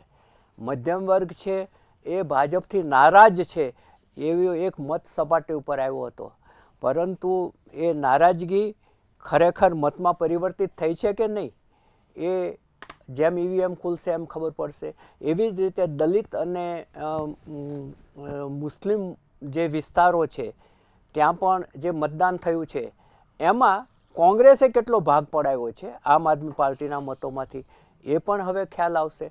એટલે આખી જે ચૂંટણી, જે મેં પહેલાં કહ્યું કે રસાકસી ભરીને રસપ્રદ રહી. નાનકડું રાજ્ય છે, દિલ્હી મોટું નથી, 70 બેઠકો જ છે, પરંતુ એની જે આખી ચૂંટણીની તરાહ હતી, ચૂંટણીના ભાષણો હતા, ચૂંટણીના વચનો હતા, તમે હમણાં ડોક્યુમેન્ટરીની જે વાત કરતા હતા એ ડોક્યુમેન્ટરી પણ કેજરીવાલના આમ આદમી પાર્ટી બહાર પાડી. અત્યારે પ્રચારના નવા નવા નુસ્ખાઓ તમામ પક્ષો અપનાવતા હોય છે. અને દાખલા તરીકે જ્યારે વડાપ્રધાનશ્રીને કોઈએ ટોણો માર્યો કે ચાવાળો છે, ત્યારે એમણે તરત જ એને ઉલટું કરી નાખ્યું ને ચાય પે ચર્ચા ચાલુ કરી અને દેશભરની અંદર પ્રચલિત થઈ ગયું. એવી રીતે તમામ નવા નુસ્ખાઓ અપનાવતા હોય છે. જેમ જેમ પરિસ્થિતિ આવે એમ એનો સામનો કરવા માટે નવું એક હથિયાર એ ઉપયોગમાં લેતા હોય છે. ડોક્યુમેન્ટરી છે, જે સોશિયલ મીડિયા છે એ અત્યારે બહુ જ પ્રચલિત છે. એટલે એ તમે જુઓ કે એ ડોક્યુમેન્ટરીમાં જે એમણે એમના નેતાઓની વાહવા કરી છે, ભાજપને શાસનની ટીકા ટિપ્પણ કરી છે અને પોપ્યુલર પણ થઈ હતી. ખૂબ એના દર્શકો પણ મળ્યા હતા. પરંતુ દર્શકો મળે છે એનો અર્થ એ નથી કે બધાએ એને મત આપવાના છે કે એને ચાહે છે માટે એ ખોલીને જુએ છે. ક્યુરિયોસિટીથી ખોલે, નવું શું છે એ જોવા માટે ખોલે. ભાજપના લોકોએ જોઈ હશે કે ભાજપ કંઈ એને આપને મત આપવા માટે નથી જોવાના, એ ક્યુરિયોસિટીથી જોવાના છે કે આ શું કે કહી રહ્યા છે એ. એટલે ડોક્યુમેન્ટરી છે, આવા બધા જે નવા નવા જે ટૂલ્સ છે ચૂંટણીની અંદર એનો ઉપયોગ થતો હોય છે. અને ચૂંટણી જાહેર થતાં પૂર્વે તમામ પક્ષો પોતાના ટૂલ્સ, જેમ યુદ્ધ પૂર્વે શસ્ત્રો તૈયાર કરતા હોય છે એ રીતે એમના ટૂલ્સ તૈયાર કરતા હોય છે. અને નવું કયું ટૂલ્સ મૂકવું કે જેથી લોકોનું આકર્ષણ વધે. કારણ કે હવે ઘણી બધી ચૂંટણીની અંદર એક ડ્રામેટિક પદ્ધતિઓ પણ દાખલ, નાટ્યાત્મક વસ્તુઓ પણ દાખલ થતી જાય છે. એનો એ એક ભાગ છે. હવે અત્યારે તો જે વલણ, પ્રાથમિક વલણ, અત્યંત શરૂઆતનું વલણ છે એ ચોક્કસપણે ભાજપ તરફ પરિણામને લઈ જતું હોય એવું લાગે છે. પ્રફુલભાઈ, આપે જે ડોક્યુમેન્ટરીની વાત કરીને બહુ રસપ્રદ છે અને તે વિષય પર જ આપની સાથે ફરી વખત વાત કરીશ કે જે ડોક્યુમેન્ટરી હતી 30 મિનિટની છે, કદાચ અત્યારે તો બેન પણ થઈ ગઈ હોવી જોઈએ. જે પ્રમાણે લોકો કહી રહ્યા છે અને જે પ્રમાણે જે યુટ્યુબર હતો એના યુટ્યુબ હેન્ડલર પર મૂકવામાં આવી છે તેવું બતાવવામાં આવી રહ્યું છે. અરવિંદ કેજરીવાલ, આતિશી, રાઘવ ચડ્ડા, મનીષ સિસોદિયા, તમામ લોકોની ઉપર ડોક્યુમેન્ટરી છે કે જેલમાં મોકલ્યા, જેલમાં ગયા પછી શું થયું તેમની સાથે, પોલીસે કેવી રીતે તેમના ઘરેથી તેમને ઉપાડ્યા છે, તમામ વસ્તુની આમાં એકદમ ડિટેલિંગમાં ચર્ચા કરવામાં આવી છે. અને ચોક્કસથી તમામ જે આરોપ છે ને એ બધા ભાજપ પર મૂકવામાં આવ્યા છે કે ભાજપ તરફથી તેમની ઉપર આ વસ્તુ કરવામાં આવી છે. પ્રફુલભાઈ, રસપ્રદ વાત આમાં એ થઈ રહી છે કે એક તરફ જ્યારે ઇલેક્શન માથા ઉપર છે તેના થોડા સમય પહેલા ડોક્યુમેન્ટરી તમે આવી રીતે બહાર પાડો છો એનો મતલબ શું સમજો? કે તમને એવું લાગી રહ્યું છે કે બીજેપી આવીને સરકાર બનાવી શકશે? કે બીજો એક સવાલ એ થઈ રહ્યો છે કે શું તમને એવું લાગી રહ્યું છે કે દિલ્હીમાં જે લોકો છે તે લોકોની સિમ્પથી તેમને મળી શકે છે, તે લોકો તેમને સમજી શકશે કે લોકો સુધી આ ડોક્યુમેન્ટરી પહોંચવી જરૂરી છે અને લોકોને ખબર પડવી જોઈએ કે ભાજપ કેટલું દમનકારી છે, કેટલું શાસન તેમનું હિટલરશાહી છે, તે બતાવવાની કોશિશ કરવામાં આવી રહી છે. પ્રફુલભાઈ, આપનો મત ચોક્કસથી હું લઈશ આ વિષય પર. ચોક્કસપણે એ સહાનુભૂતિ મેળવવા માટે ડોક્યુમેન્ટરી તૈયાર કરવામાં આવી હતી કે અમને જેલની અંદર કેવી ખોટી રીતે મોકલ્યા, અમને ત્યાં શું શું ત્રાસ આપવામાં આવ્યો. તમે જુઓ કે જે સોશિયલ મીડિયા છે અને જે બીજું મીડિયા છે એની અસર લોકમાનસ ઉપર થતી જ હોય છે. તમે જુઓ કે ભારતીય જનતા પાર્ટી જ્યારે શરૂઆતમાં જીતીને ત્યારે રામાયણ સિરિયલ અને મહાભારત સિરિયલ ચાલતી હતી ટીવી ઉપર અને એની અસર મતદારો ઉપર હતી અને હિન્દુત્વ એ વખતે પરાકાષ્ઠાએ હતું. એ પછી તમે જુઓ કે જ્યારે ઇલેક્શન આવે ને ત્યારે કોઈને કોઈ ફિલ્મ આવે છે. કાશ્મીર ફાઇલ આવી હતી, પછી કેરાલા ફાઇલ આવી, પછી અત્યારે ગુજરાતના જે ગોધરા કાંડના જે ઘટનાઓ હતી એના પર ફિલ્મ આવી. ફિલ્મની અસર પણ મતદારો ઉપર થતી હોય છે. એટલે જો ફિલ્મની અસર થતી હોય એ રીતે ડોક્યુમેન્ટરીને થતી હોય છે, એ રીતે જે છપાતું સાહિત્ય હોય છે, પુસ્તિકા હોય છે, એની અસર મતદારો ઉપર થતી હોય છે. એટલે આમ આદમી પાર્ટીએ અત્યંત સિફતપૂર્વક, બુદ્ધિપૂર્વક એ રીતે એને ડોક્યુમેન્ટરી મૂકી કે એને કારણે એમને જે જેલવાસ ભોગવવો પડ્યો, ખોટી રીતે ભોગવવો પડ્યો, એમનું કહેવું છે કે ખોટી રીતે ભોગવવો પડ્યો અને એમને યાતનાઓ ભોગવવી પડી, માનસિક યાતનાઓ ભોગવવી પડી. કેજરીવાલને અંદર સુગર લેવલ વધી જતું હતું છતાં દવાઓ નહોતી આપવામાં આવતી, એવા આક્ષેપો પણ એ વખતે કર્યા હતા. એટલે આ બધી જ વાતો એ જે ડોક્યુમેન્ટરીમાં વણી લેવામાં આવે તો લોકો એ ઘટના ભૂલી ગયા હોય તો સહાનુભૂતિ પેદા કરવા માટે, યાદ કરાવવા માટે એ ડોક્યુમેન્ટરી બનાવવામાં આવી હશે. કારણ કે કેજરીવાલ એમ તો ગવર્મેન્ટના એક ટોપ કક્ષાના અધિકારી હતા, ઇન્કમ ટેક્સ વિભાગના ટોપના અધિકારી હતા, એટલે ભણેલા તો છે જ.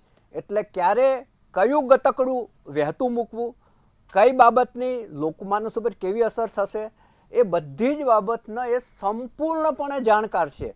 અને બીજી વાત, ભાજપ જે કંઈ કરે છે ને એમાં ક્યારેક તો એ ભાજપની પ્રચાર તંત્રની અંદર નકલ પણ કરે છે. દાખલા તરીકે ભારત માતા કી જે કોંગ્રેસ નથી બોલતું એ બોલે છે. એટલે કેટલીક બાબતમાં જૂઠું બોલવામાં કે ગતકડા વહેતા કરવામાં બીજા પક્ષોની નકલ પણ એ કરે છે.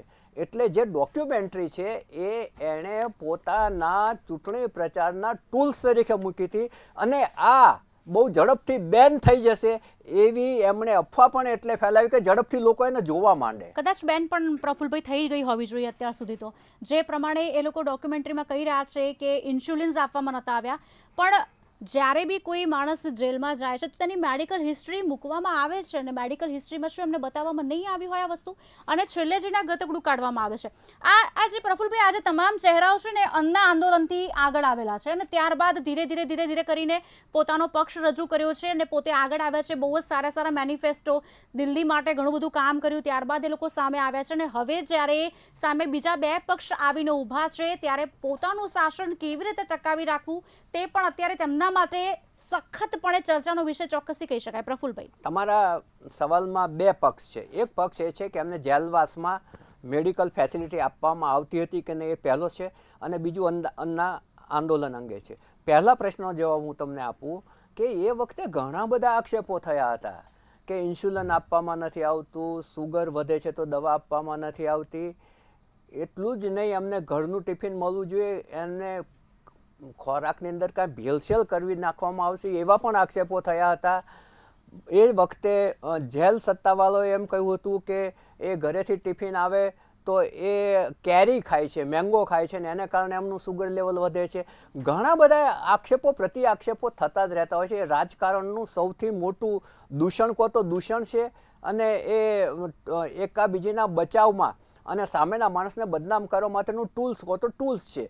એ તો ચાલતું જ હોય છે. એટલે જેલમાં શું થયું, શું હતું, કેવી રીતે એમની સાથે વ્યવહાર કરવામાં આવતો હતો, મેડિકલ ફેસિલિટી આપવામાં આવતી હતી કે નહોતી આપવામાં આવતી હતી, એ જો કોઈ તપાસ થાય તો જ ખબર પડે. કારણ કે એ અંધારી કોટડીની અંદર એ હોય છે ને જેલર હોય છે. નથી કોઈ જેલર કોઈ બહાર જઈને વાત કરવાનો. જે વાત કરવાના છે કેજરીવાલ પોતે જ વાત કરવાના છે. તો કેજરીવાલ કે એના જે જેલમાં ગયેલા બીજા સાથીઓ હતા એ કેટલા સાચા છે એના પર પણ પ્રશ્નાર્થ મુકાય. એટલે એ વસ્તુ અત્યારે આપણે એક બાજુ મૂકી અને હવે તમે તમારા પ્રશ્નની બીજી સાઈડ હતી એ કહું. અન્ના આંદોલન વખતે આ બધાય સપાટી ઉપર આવ્યા, અને એ વખતે RSSનો પણ એમને સહકાર હતો. કારણ કે ત્યાં જે ફૂડ પેકેટ અને પાણી વેચતા હતા એ RSSના કાર્યકરો હતા. ભીડ થતી હતી RSSના કારણે થતી હતી. એટલે કોંગ્રેસ છે એ ભ્રષ્ટાચારી છે, એના સમયમાં મોંઘવારી વધી છે, એ લોકો સુધી પહોંચાડવા માટેનું અન્ના આંદોલન હતું. અને એ વખતે આ લોકોએ સોગંદ લીધા હતા કે અમે લોકો, મારા દીકરાના સોગંદ કે અમે રાજકારણમાં નહીં આવીને રાજકીય લાભો નહીં લઈએ. એ પછી બધુંય થયું છે. એટલે રાજકીય માણસો છે ને એ કેટલું સાચું બોલે છે ને એ સૌથી મોટો પ્રશ્નાર્થ ચિહ્ન છે. કારણ કે એક બાજુ બોલે, બીજી બાજુ ફરી જાય ત્યારે એનું લોજિક આપે કે હું આ કારણોસર ફરી ગયો. એટલે અત્યારે સત્ય ને અસત્યની જો ચર્ચા કરવા બેસે ને તો સત્ય જ્યારે નહીં ધોઈ અને કપડાં બદલતું હોય છે ને ત્યારે અસત્ય અડધી દુનિયા ફરી જતું હોય છે. એટલે ડોક્યુમેન્ટરી કેમ આટલી પ્રચલિત થઈ કે અસત્ય અડધી દુનિયા ફરી જતું હોય છે. એના ભાગ એ ચૂંટણી પ્રચારની અંદર હોય છે. પ્રફુલભાઈ, એક બહુ ઇન્ટરેસ્ટિંગ થઈ રહ્યું છે આ ડિબેટ. અને એક સવાલ એ થઈ રહ્યો છે કે કોઈ વ્યક્તિને જવાબદારી આપવામાં આવી પણ એની સત્તા નથી આપવામાં આવી, તેનો મતલબ શું કરી શકાય? તમે સમજો, કેન્દ્રમાં ભાજપની સરકાર છે, દિલ્હીમાં આપની સરકાર ચાલી રહી હતી, અને જવાબદારી તો આપી દીધી, પણ હવે નોર્મલ એક એક્ઝામ્પલની સાથે વાત કરીએ તો પોલીસનો કોઈ જવાન ત્યાં ટ્રાફિકમાં ઊભા હોય ને કોઈ રૂલ તોડે તો તેની પાસે જવાબદારી છે ટ્રાફિકનો નિયમ ઓકે કરવાની, પણ રોકી ના શકે, દંડ ના લઈ શકે. તો મતલબ શું રહ્યો એ જગ્યાનો? અગાઉની સરકારો હતી ત્યારના આ નિયમો હતા. ભાજપે કંઈ 2014 પછી આવીને કર્યા છે એવું નથી. અગાઉની સરકારના જે નિયમો હતા એ ચાલ્યા આવે છે. અને આ બાબતો સુપ્રીમ કોર્ટમાં પણ ચર્ચાઈ ગઈ છે. અને સુપ્રીમ કોર્ટે અધિકારીઓની પસંદગી, અધિકારીઓની બદલી એ બધાએ આપ્યા છે. ત્યાં લેફ્ટનન્ટ ગવર્નર પણ હોય છે, જેને એલજી કહેવામાં આવે છે, એની પાસે ઘણા બધા હક્કો હોય છે કે જે સરકારને વિરુદ્ધ જઈને પણ વર્તી શકે. એટલે આ તો બધી અલગ ડિબેટનો વિષય છે. અત્યારે આપણે એના પરિણામો ઉપર જ આવી જઈએ. જી ચોક્કસથી આપને સમાચાર અત્યારે મળી રહ્યા છે તે ઉપર જઈશું પાછા, અને આપને જણાવી દઈએ કે અત્યારે હાલ ભાજપ આગળ જોવા મળી રહ્યું છે. એક તરફ જ્યારે વિધાનસભાની ચૂંટણીના પરિણામ ધીરે ધીરે બહાર આવી રહ્યા છે, ત્યારે કાલકા જે બેઠક પરથી આતિશી પાછળ છે, ગ્રેટર કૈલાશથી આપના જે સૌરભ ભારદ્વાજ છે હવે એ આગળ જોવા મળી રહ્યા છે. માલવ્યનગરથી ભાજપના જે સતીશ ઉપાધ્યાય છે તે હાલ આગળ જોવા મળી રહ્યા છે. બુરારીથી આપના સંજીવ ઝા અત્યારે હાલ આગળ જોવા મળી રહ્યા છે, અને ગ્રેટર કૈલાશ બેઠક પરથી હવે સૌરભ ભારદ્વાજ છે તે પાછળ જોવા મળી રહ્યા છે. આપને જણાવી દઈએ એક બાદ એક અપડેટ સમય આપના સુધી પહોંચાડી રહ્યા છે. ને દિલ્હીમાં એક તરફ જ્યારે ભાજપ અધ્યક્ષે કહી રહ્યું છે કે પરિણામો અમારા પક્ષમાં છે, ત્યારે નિવેદન પણ શરૂ થઈ ચૂક્યા છે. હેમાંગભાઈ, આપનું શું કહેવું છે? એક તરફ જ્યારે એડી ચોટીનું જોર, ચોક્કસથી મારો શબ્દ એટલા માટે વારંવાર આવી રહ્યો છે કે દિલ્હી છે કોઈ પોતાનો પક્ષ છોડવા તૈયાર નથી. બીજી તરફ જ્યારે આપ દ્વારા ગંભીર આક્ષેપો કરવામાં આવી રહ્યા છે, અને આડકતરી રીતે ઇનડાયરેક્ટ વેમાં જોવા જઈએ ને તો ભાજપને દમનકારીને હિટલરશાહી કહી દીધું હોય અને સર્ટિફિકેટ આપી દીધું હોય તેવું ચોક્કસ ડોક્યુમેન્ટરીમાં પણ જોવા મળી રહ્યું છે. અને બીજી તરફ જ્યારે ભાજપ ક્યાંક હવે આ જે પ્રમાણે મત ગણતરી છે તેમાં આગળ જોવા મળી રહ્યું છે, આપનું શું કહેવું છે? હવે ગુનો કરે એને સજા થાય એ તો બધા જ જાણે છે કે આટલા બધા કમ્પાઉન્ડો કર્યા પછી, કરોડોના કમ્પાઉન્ડો કર્યા પછી એ વ્યક્તિને સજા થાય એટલે જગ જાહેર વસ્તુ છે કે એને થવી જ જોઈએ. અને એમાં પણ ક્યારે દિલ્હીમાં કોઈએ ઓપો નથી કર્યો, એમના મુઠ્ઠીભર કાર્યકરોએ ખાલી એમાં એક, બાકી પ્રજા તો ખૂબ ખુશ હતી. જ્યારે કેજરીવાલ જેલમાં ગયા ત્યારે પ્રજા ખૂબ ખુશ હતી ને એમને ખબર છે કે આ જુઠ્ઠાણા ફેલાવે છે. અને જે પ્રમાણે પ્રફુલ્લભાઈએ કીધું એ પ્રમાણે કે જેલની અંદર એમને પોતાને વીઆઈપી સગવડો મળી છે, તદ્દન જેલમાંથી પણ જુઠ્ઠાણું ફેલાવવાનો પૂરેપૂરો પ્રયત્ન કર્યો છે. અને જ્યારે પણ એમના કોઈ પણ નેતાઓએ જે કોઈ સ્ટેટમેન્ટ આપ્યા એ બધા જ પાયા વિહોણા હોય છે. એ લોકો ફક્ત અને ફક્ત માર્કેટિંગમાં જ રસ રાખ્યા છે, પ્રજાના કામમાં એમને કોઈ પણ પ્રકારનો રસ નથી. અને સૌથી મોટું કે જે મોહલ્લા ક્લિનિકની વાત હતી એ તો કેવી કે સીધી હૃદય વળગી જાય એવી હતી. આ ઝૂંપડપટ્ટીમાં કે સામાન્ય લોકોને જે ઘર આપવાની વાત હતી આજે એ નથી કરી શક્યા. અને મોહલ્લા ક્લિનિકની વાતો તો જે 4 કલાક 3.5 થી 4 કલાક ખુલ્લા રહેવા મોહલ્લા ક્લિનિકની અંદર 550 લોકોની એ લોકો ટ્રીટમેન્ટ કરતા હતા. હવે એ તમે એક એક વ્યક્તિને ખાલી ઇનકમિંગ આવું અંદર જાય બહાર આવે, અંદર જાય બહાર આવે તો બી 550માં જાય તો એની તપાસ ક્યારે કરતા હશે, શું કરતા હશે? શિક્ષણ માટે મોટા મોટા વાયદા કર્યા તો એમાં શું કર્યું? એટલે આ બધા નામે એમને ખૂબ કમ્પાઉન્ડો કર્યા હતા. એટલા માટે એ એમના કર્મોની સજા ભોગવી રહ્યા છે. અને અન્ના હજારેનું પણ એ પછીનું સ્ટેટમેન્ટ હતું કે આ માણસ જુઠ્ઠો છે, આને પ્રજા નકારી નાખ્યા તો સારું છે, અને આ માણસે રાજકારણથી નહીં પણ સમાજથી બી દૂર કરવો પડે એ ટાઈપની વ્યક્તિ કેજરીવાલ છે. અને સંપૂર્ણ કેજરીવાલની ટીમ પણ આ જ કાર્ય કરી રહી છે. મુકેશભાઈ, આપની તરફ હવે આવીશ. આપની પાસેથી જવાબ માંગવાની ચોક્કસથી કોશિશ અને આશા પણ છે કે મળી જ જશે મને જવાબ. એક તરફ ભાજપ છે, બીજી તરફ આપ છે. દિલ્હીના લોકોનો મિજાજ જે છે ને તે મિશ્ર જોવા મળ્યો છે. તે લોકો એવું કહી રહ્યા છે કે અમુક સમયે આપને ક્યાંક આગળ સારી બતાવી છે, અમુકે ભાજપને બતાવી છે. વિરોધ પક્ષ તરીકે આપે કોંગ્રેસે ત્યાં કેટલું કામ કર્યું છે અને હવે કોંગ્રેસ તરફથી શું પ્રતિક્રિયા સામે લેવી મારે? જો કોંગ્રેસ પક્ષે શું કામ કર્યું છે એ મેં મારા આગળના સ્લોટમાં કહ્યું છે કે દિલ્હીના વિકાસની જો કોઈ નીમ નાખી હોય તો એ કોંગ્રેસ પક્ષે નાખી છે. અને સવાલ રહ્યો હાર જીતનો, તો એ તો પ્રજા જે જન્મત આપે, વિરોધમાં બેસવાનું આપે તો વિરોધમાં બેસવું પડે. પણ આ શરૂઆતી રુઝાન છે એટલે એના ઉપર ચર્ચા કંઈ હું કરતો નથી. પણ જે રીતે અહીંયા ચર્ચા આપણી ડિબેટની થઈ રહી છે ને તો એમાં એક વસ્તુ બધાની ઉડીને આંખે વળગી આવી છે કે જાણે ભારતીય જનતા પાર્ટી નરેન્દ્ર મોદી બે દૂધના ધોયેલા હોય એવું ઉડીને બહાર આવે છે. એવું ક્યાંય છે નહીં. આખા દેશની અંદર આપણે કૌભાંડો જોઈએ છે, આખા દેશની અંદર ભ્રષ્ટાચાર છે. એક વેપારીથી માંડીને સામાન્ય માણસ ભ્રષ્ટાચારમાં ગળાડૂબ છે એ વાત કરે છે, છતાંય કોઈ એની ચર્ચા નથી કરતું. ખાલી એના વખાણ કરવાની વાત છે. તો વખાણ કરવા માટે આપણે બેઠા હોય તો કંઈ મતલબ નથી, આપણે ચર્ચા કરવા બેઠા છે. જેને સાચું છે ને સાચું તો કહી શકીએ ને. આજે અસલી નકલીની અંદર આજે તમે અમેરિકાની જે લોકો કાલે આવ્યા એમાં દેશની વિદેશ નીતિ ચોખ્ખી બહાર આવી ગઈ છે. એ દેશની પ્રજા નહોતી. અરે ભલે હું કહું છું એ ગેરકાયદેસર ગયા હતા પણ દેશના તો હતા ને. જેમ તમે યુક્રેન ને રશિયાનું યુદ્ધ હતું ત્યારે એક વિમાન તમે મોકલી શકતા હતા એ લોકોને લેવા માટે, તો શું આ લોકોને લેવા માટે વિમાન કેમ ના મોકલ્યું? એટલે તમે જે ગોળ ખોળ કરો, તમે જે કરો એ બધું સાચું. હું કહું છું કેજરીવાલ ભ્રષ્ટાચારી, પણ કેજરીવાલે આવીને કહ્યું કે મને ડાયાબિટીસની હિસાબે આ ખાવાનું નહોતા આપતા, તો એ જે કહે છે અંદર ભોગવીને આવે તો એ ખોટું. અને જે અહીંયા આપણે ચર્ચા કરીએ તો આપણે સાચા કે ભાજપ જ સાચું. આ કેવી ચર્ચા છે? મને ખબર નથી પડતી કે એક માણસને કે ભાજપની સામેવાળાને બધાને ખરાબ ચિત્રી નાખવા અને ભાજપ એક બહુ જ ગંગામાં ધોયેલી પાર્ટી હોય એવું એસ્ટાબ્લિશ કરવું, એ ક્યાંનો ન્યાય છે? આ એવું ન હોઈ શકે. મીડિયાની ચર્ચા ક્યારેય તટસ્થ જ હોય, એક તરફી ક્યારેય ન હોય. અને એમાં આ તો શરૂઆતી રુઝાન છે. આટલું બધું શેની અતિશયોક્તિ આવે છે એ મને ખબર નથી પડતી. દિલ્હીનો વિકાસ, હું કહું છું પ્રફુલભાઈ તો ખૂબ સારા પત્રકાર છે, બહુ જૂના છે, એમને ખબર છે કે દિલ્હીની શરૂઆત કેવી રીતે, દિલ્હી અત્યારે કઈ કગાર ઉપર ઊભું છે. તો એમને તો ખબર છે કે વિકાસ કોણે કર્યો. જ્યારે શીલા દીક્ષિત હતા આખી દિલ્હીની કાયા પલટ એમણે કરી છે, તો એ કોંગ્રેસ પક્ષે કરી છે ને, તો એ વિકાસ નથી કર્યો. સમયાંતરે સરકારો બદલાઈ, સમયાંતરે પ્રજાએ મત બદલ્યો, કોંગ્રેસને વિરોધમાં બેસવાનું કહ્યું તો વિરોધમાં બેસશે, એનાથી કંઈ ફરક નથી પડતો. અમારે જીતી જવું, અમારે સરકાર જ બનાવી નાખવી, આ એક જ પર્યાય નથી રાજકારણનો, પ્રજાહિતનો એક જ પર્યાય નથી. શીલા દીક્ષિતે કામ નથી કર્યા એવું કોઈ પ્રવક્તા બોલ્યું નથી. એમના વખતમાં ખૂબ જ સારું શાસન હતું, એમાં કોઈ બે મત નથી ને એ ખરાબ શાસન હતું એવું કોઈએ કહ્યું જ નથી. પ્રફુલભાઈ, દિલ્હીની અંદર હજી ભાજપે તો કશું કર્યું જ નથી. હું એમ કહું છું, તો કઈ રીતે ભાજપ સત્તા ઉપર આવે?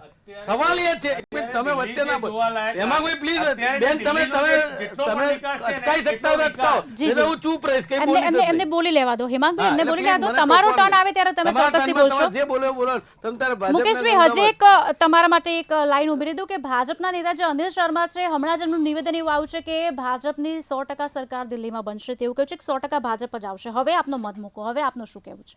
હા, હું કહું તો છું કે અત્યારે શરૂઆતી રુઝાન છે, અને જેને જે બોલું, હું હમણાં કહું કોંગ્રેસની સરકાર આવશે તો હું તો બોલી શકું ને, બોલો, બરાબર? હવે એ બોલ્યા તો એ બોલી શકે, દરેકને વાણી સ્વતંત્રતાનો હક છે. આપણા દેશના ગૃહમંત્રી આ ગુજરાતની ચૂંટણીમાં, દેશની ચૂંટણીમાં દેશના ગૃહમંત્રી બોલ્યા છે કે 15,000 રૂપિયા દરેકના ખાતામાં આવશે, કાળું ધન લાવીશું. અને પછી તમારે જેવા કોઈ બેને પૂછ્યું તો કે તો ચુનાવી જુમલા થા, આવી વાત કરી હતી. એટલે રાજકારણીઓને બોલવામાં કોઈ પેલું એ જ નથી. અને એમાં જે સત્તા ઉપર હોય, જેને સત્તાનો મદ હોય, એ બધું જ બોલી શકે, એને કશો જ વાંધો નથી. પ્રફુલભાઈ એમ કહ્યું કે શીલા દીક્ષિતે વિકાસ નથી કર્યો એવું કોઈ કહ્યું નથી. મારું એવું કેવું છે જ નહીં પ્રફુલભાઈ, એ તો બધાને દેખાય જ છે. તમે ના બોલો તો વાંધો નહીં, બોલો તો વાંધો નહીં, પણ જે રીતે ભારતીય જનતા પાર્ટીને જાણે ગંગામાં ધોયેલી ઉપસાવવાનો પ્રયાસ થઈ રહ્યો છે એ સદંતર ખોટો છે. જે તમે ગુજરાતમાં જુઓ છો, મધ્યપ્રદેશમાં જુઓ છો, દિલ્હીમાં જુઓ છો, આ આખી સેન્ટ્રલ ગવર્મેન્ટમાં જુઓ છો કઈ રીતનું ચાલી રહ્યું છે, જે પૈસાની તોડજોડ ચાલી રહી, જે રીતે મહારાષ્ટ્રની અંદર શું કર્યું આપણે જોઈએ. તો છતાંય પણ એકની એક વાત હોય કે જાણે ભાજપ ગંગામાં ધોયેલી પાર્ટી છે. મને ખબર નથી પડતી કે આ કઈ દિશામાં રાજનીતિ જઈ રહી છે, કઈ દિશામાં આપણે લોકો જઈ રહ્યા છે. પ્રજા હંમેશા ચૂંટણીની અંદર જનાધાર કે જનમત કોઈ બીને આપી શકે છે, એ પ્રજાના હાથમાં છે કે જનમત છે, તો એ સિરા ઉપાડવાનો હોય, એમાં કંઈ વાંધો જ નથી હોતો. પણ આશાવાદ હંમેશા હોય. જે પક્ષ મહેનત કરતો હોય એને એમ મારી સરકાર બનશે, અમે જેટલી મહેનત કરી છે એટલી જ સીટો આવશે, એનાથી કંઈ ફરક નથી પડતો. પણ હું એવું માનું છું કે દરેક વિરોધ પક્ષ જાણે ખોટો હોય, અને એક ભારતીય જનતા પાર્ટી નરેન્દ્ર મોદી જે રામના નામે માત્ર મત માગે, ધાર્મિક ભાવનાઓ ભડકાવે, એ લોકો જાણે શુદ્ધ હોય. આ વાત સદંતર ખોટી છે. મુકેશભાઈ, યમુના નદી આપણે રાખીએ, ગંગા નદીને યમુનાની વાત કરશું. યમુનાનું શું કહેશો આપ? જે રીતે એક બાદ એક તમામ નેતાઓ હવે તો પાણી પી રહ્યા છે યમુનાનું. મેનિફેસ્ટોની વાત કરવામાં આવી હતી, યમુના નદીને ચોખ્ખી, એટલે યમુના નદીનો ટ્રેન્ડ સખત હજી પણ યથાવત જોવા મળ્યો છે. અને આપને પણ મારા કરતાં વધારે શ્યોર ખબર હશે કે યમુના નદીનો જે ટ્રેન્ડ છે કેટલો હજી પણ આગળ વધી રહ્યો છે. એ વિષય પર આપનો ચોક્કસી મત લઈશું. એમાં બે વસ્તુ છે. જી જી મુકેશભાઈ, તમને યમુનામાં પોલ્યુશનની પણ વાત છે અને યમુનામાં ઝેર ભેળવવામાં આવ્યું છે એવી પણ વાત છે. મુકેશભાઈ, મને કીધું, હા હા, મારું એવું કેવું છે, નદીઓની જો વાત કરીએ ને તો આ નદીઓ કઈ આજથી દૂષિત નથી થઈ. એ કોંગ્રેસની સરકારો હતી ત્યારે પણ દૂષિત હતી, કેટલી ટકાવારી હતી. એના પછી જે એ શુદ્ધિકરણનું અભિયાન એ વખતે પણ ચલાવાયું હતું. એના પછીની જે સરકારો આવી એ લોકોએ પણ ચલાવ્યું, હજી ચાલે છે. તો આજે ભારતીય જનતા પાર્ટીની આ દિલ્હીમાં નહીં બીજી જગ્યાએ યુપીમાં બધે સરકારે તો યમુના અને ગંગા ચોખ્ખી કરવાની વાત છે. આજે પણ ત્યાં પરિસ્થિતિ જેસે તે જ છે. એની અંદર હું તો સૌથી પહેલા સરકારો કરતા આપણી પ્રજાને જવાબદાર પણ ગણું. એના માટે તો આપે કીધું તું મુકેશભાઈ, હજી પણ આપની સાથે હું આ વાતને ઉમેરીશ. હું એકદમ તટસ્થતાથી વાત કરવા માંગુ છું, કોઈ પક્ષનો પક્ષ પણ લેવા નથી માંગતી, ન્યુટ્રલ વેમાં કહું છું. એમણે જ કીધું હતું કે અમે ચોક્કસથી યમુનાને ચોખ્ખી કરીશું. તો અત્યાર સુધી જ્યારે આપ હતી ત્યારે તેમણે કર્યું શું? માન્યું કે ચલો પબ્લિકે પણ સમજવાની જરૂર છે, પણ પક્ષે આ વસ્તુને મૂકવાની ક્યાં જરૂર હતી? એમનાથી થતું નથી તો મૂકવી જ ના જોઈએ ને પછી. બેન, તમારી વાત બહુ સાચી છે કે આપે કહ્યું તું, હું ક્યાં ના પાડું છું કે આપે તો નરેન્દ્રભાઈની સાથે રાખી અને 2013માં આંદોલન જ્યારે કર્યું ને યુપીએ સરકારને કોંગ્રેસ વિરુદ્ધ, ત્યારે ઘણું બધું કહ્યું હતું અને આ બે ચટ્ટા બટ્ટા જ હતા. આજે પછી અત્યારે છૂટા પડી ગયા ધીરે ધીરે. એટલે કહેવું શું ને કરવું શું એ કેજરીવાલ હોય કે ભાજપ હોય, એને જે કરવું એ જ કરે છે. મેં તમને દાખલો તો આપ્યો કે આપણા દેશના ગૃહમંત્રી 15 લાખ રૂપિયા દરેકના ખાતામાં આવશે આવી વાત કરી હતી અને કહ્યું હતું કે ચુનાવી જુમલો હતો, આમાં બીજું કંઈ નહોતું. બરાબર? એટલે કહેવાનો મતલબ એવો છે કે તમે કહો છો શું અને કરો છો શું, એમાં ભારતીય જનતા પાર્ટી પીછેહટ ક્યાંય નથી કરી. અને નદીઓની વાત બેન કરીએ ને આપણે તો આ ગંગા જમનાની વાત કરીએ છીએ, સારી વાત છે, કરવી જ જોઈએ, ધાર્મિક ભાવના છે. ભારત દેશની સાબરમતી સહિતની તમામ નદીઓમાં કેમિકલના પાણી છોડાય છે. ભારતીય જનતા પાર્ટીની સરકારો છે, એમના અધિકારીઓ છે, નેતાઓ છે, ભ્રષ્ટાચારના હપ્તા લઈ અને એ પાણી છોડે છે અને લોકો પીવે છે. એની આપણે ક્યારેય ચર્ચા કેમ નથી કરતા? અગત્યની વાત તો એ છે કે આખા ભારતમાં કેટલી જગ્યાએ ભાજપની સરકાર છે. ગુજરાતની અંદર કેટલા વર્ષોથી આપણે દૂષિત પાણી પીએ છીએ. સાબરમતીના રિવરફ્રન્ટ ઉપર તમે 1/2 કિલોમીટર ચાલો તો તજજ્ઞોનું, જાણકારોનું કહેવું એવું છે કે એ પાણીની જે વરાળ છે ઝેરી છે સાહેબ. એ પાણી ઝેરી છે. રિવરફ્રન્ટની અંદર હાલનું પાણી છે એનું ક્વોલિટી ઝેરી છે, એનાથી તમારું સ્વાસ્થ્ય બગડી શકે છે. કેમ કોઈનું ધ્યાન છે ક્યાંય? એટલે વાત તમારી 100% સાચી છે કે આપે કહ્યું એ પ્રમાણે એણે કર્યું નથી તો પ્રજા એને પણ જાકારો આપશે, તમે જોઈ રહ્યા છો. પણ કહેવાનો મતલબ એમ છે, હું એક આંગળી તમારી તરફ કરું છું તો 3 આંગળી મારી તરફ થાય છે. આ વસ્તુ પણ સ્વીકારવાની જરૂર છે ભારતીય જનતા પાર્ટીએ. ચોક્કસથી હેમાંગભાઈ, આપની પાસે આવીશ. મને ખ્યાલ છે કે આપને ઘણું બધું કહેવું છે, જે રીતે મુકેશભાઈ અટકાવ્યા હતા. પણ હાલ રોકાઈશું એક વિરામ માટે. વિરામ બાદ આ જે ચર્ચા છે તેને યથાવત રાખીશું. લઈશું એક બ્રેક.